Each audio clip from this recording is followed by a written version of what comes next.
Okay, let's unpack this. We're diving into something that's really stirred things up, especially down in Florida. Big state for veterans. Yeah, huge. And this new law just landed, signed by the governor. And it's got people talking. Our source actually describes it as potentially the biggest milestone for VA disabilities legislation. But then flips right around and calls it the scam made legal. That's quite the contrast. Exactly. So that's our focus today. This new Florida law aimed at something called claim sharking in the VA benefits world. And our info, like you said, it's coming from excerpts of a YouTube video transcript. The channel is the CivDiv. Right. So our mission here is to, get a handle on what this law actually does, according to this source. Understand the different takes presented in the video. And figure out what it might mean for you if you're a veteran trying to navigate the claims process and maybe looking for some help. Okay, so the law itself, Governor Ron DeSantis signed it. Part of a package, actually. 3 new laws for Florida's veterans. And Florida has, over 1.5 million veterans? So this affects a lot of people. Definitely. And this specific part we're digging into is designed to combat these so-called scammers or sharks. So what exactly is claim sharking, according to the source? Well, the source describes it as these unaccredited groups, advisors, who say they'll help you file your VA claim, Yeah. but they take a cut, a percentage. Okay. And the video mentions the Consumer Financial Protection Bureau has pointed out that some use, predatory tactics, false promises, targeting disabled vets specifically. Not good. So this new Florida law, the source says, is meant to boost protections against that sort of thing. Yeah, specifically against those unaccredited players. It bans referral kickbacks, for one. Ah, okay. And it also bans those misleading guarantees about, we'll definitely get you this outcome. Makes sense. What about how they get paid? That's a huge piece highlighted in the source. The law ties compensation directly to results. Payment is contingent on securing an increase in benefits for the veteran. So you only pay if they actually get you more money each month. That's the idea. Performance-based, basically. Is there a limit on how much they can charge for that? Yes, there's a cap. The source shows the law's text. It says compensation may not exceed the lesser of 4 times the amount of the monthly increase, or $12,500. Okay, let me break that down. So the most they can charge is either 4 times your new monthly increase or $12,500. Whichever number is smaller. That's the ceiling. Got it. A maximum fee. And the source mentions tougher penalties for breaking these rules in Florida now. Right. Stricter penalties. And the video also makes a point to mention, importantly, that the state provides free help too. Oh, right. The VSOs, veteran service officers? Exactly. Accredited folks who can help file claims at no cost. It's always an option. Okay, so on paper, it sounds like guardrails, right? Limits, contingent pay. Seems like protection. That's one way to look at it, but this is where our source flips the script completely. Yeah, tell me about that critique. So the speaker in the video, he actually says he's generally, for VA claim companies, Yeah. he thinks they can help level the playing field for vets dealing with the VA. Okay, so he's not against paid help in principle? Not in principle. Mm. But he really doesn't like this specific Florida law. He hammers it. Why? What's his main issue? His core argument is pretty blunt. He claims this law isn't designed for the veteran. He says it's for the VA claim company. Meaning? Meaning, he argues it's set up to put certain companies in the best position to profit the most. And how does he think that happened? He points directly to lobbying, says there are millions of dollars that are lobbying in these states to get laws like this passed. Does he name any specific companies involved in this alleged lobbying? He does. He calls out Veterans Guardian specifically, saying they have donated millions of dollars to push legislation. He also lumps in Veteran Benefits Guide and Just for Veterans with that group. Wow, okay. So he's saying specific companies push for this law that seems to regulate them. That's interesting. It is, and it ties into how he talks about the term claim shark. How- He says originally, groups like the VFW, the Veterans of Foreign Wars, they pretty much coined the term claim shark, and their definition focused on charging exorbitant fees. Okay, excessive fees. Right. But this speaker argues that the companies he claims are lobbying have now managed to redefine claim shark in a way that, conveniently leaves their business models out of that definition. So they changed the meaning to exclude themselves. That's his assertion, and he pushes back hard. He says the real claim sharks, in his view, are the companies charging based on future benefits. Like a percentage of the total back pay or future monthly payments? Exactly. He specifically names Veterans Guardian and Veterans Claims Insider as examples of companies doing this, and argues they are the ones acting like sharks, regardless of this new law. Okay, let's circle back to that fee cap in the law. The lesser of 4 times the increase, or $12,500. What's his problem with that part? This is where he gets really fired up. Well, He expresses, frankly, confusion and strong disagreement with how it's structured. how so? The law says may not exceed the lesser of. That sounds like a maximum limit. It does. The text shown clearly sets a maximum. Hmm. But the speaker in the source video seems to interpret it differently, or at least focuses on the 4 times part. He makes comments like, can't go less than 4 times, that's weird. Wait, can't go less than 4 times? That seems like a misreading of may not exceed the lesser of. The law sets a ceiling, not a floor.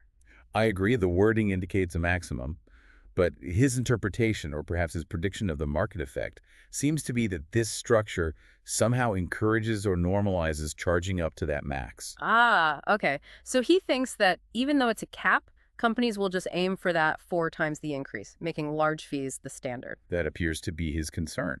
He talks about charging 4, 5, or 6 times the increase, or minimums reaching like $7,000 or $8,000. And he finds those kinds of fees unethical. Deeply. He calls charging amounts like that unethical and immoral, even if this Florida law now makes it technically legal. So his bottom line is, His bottom line is scathing. He says the law is presented as saving veterans from scams, when in reality it's the scam. He flat out says, the scam's now legal. that's a really strong indictment. So the law aims to regulate, sets caps, but he sees it as potentially legitimizing practices he considers predatory. Precisely. Especially those payment models tied to future benefit amounts. Given how strongly he feels, does he offer an alternative? What does he think is the right way? He does. He talks about his own company, EBVA Claims. That stands for Evidence-Based VA Claims. He apparently started it with Jason from Veterans InfoTap. Okay, EBVA claims, and how do they operate differently? Well, their whole philosophy is presented as contrary to the companies he just criticized. The big difference he highlights is the price. How do they charge? It's flat fee, $1,399, one time. That's it. So not based on a percentage of benefits, not tied to the increase amount. Correct. No percentage, no connection to future payments, just a single flat fee for their service. That's definitely different. Does he say anything else about their approach? Yeah, he emphasizes trying free options first. He says they strongly recommend veterans should use a VISO first. Especially, he says, if it looks like an easy claim. So they actively tell people to try the free route before paying them. According to the source, yes. He says he tells veterans this directly in email consultations. Interesting. So if someone does decide to use their paid service, what does that involve? He lays out their 5-step process for the one-on-one consultations they offer. Step 1 is looking for increases, Meaning? checking if conditions you're already service-connected for might warrant a higher rating based on current severity. Okay, makes sense. What's step 2?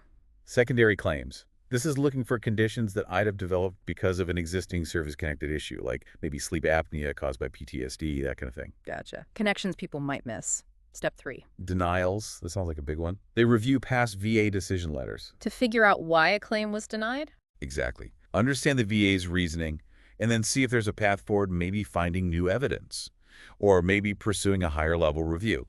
He notes they need the veterans' redacted denial letters for this. Wait, I gotta see the paperwork. What's step 4? New claims. This is for conditions not yet connected to service at all. They help look for potential direct service connections that might have been missed. What's needed for that? Evidence, evidence, evidence. He stresses needing a clinical chronic current diagnosis, a doctor confirming the condition now and showing continuity of symptoms since service. Basically, proving it started in or because of service and has continued. Okay, building the case.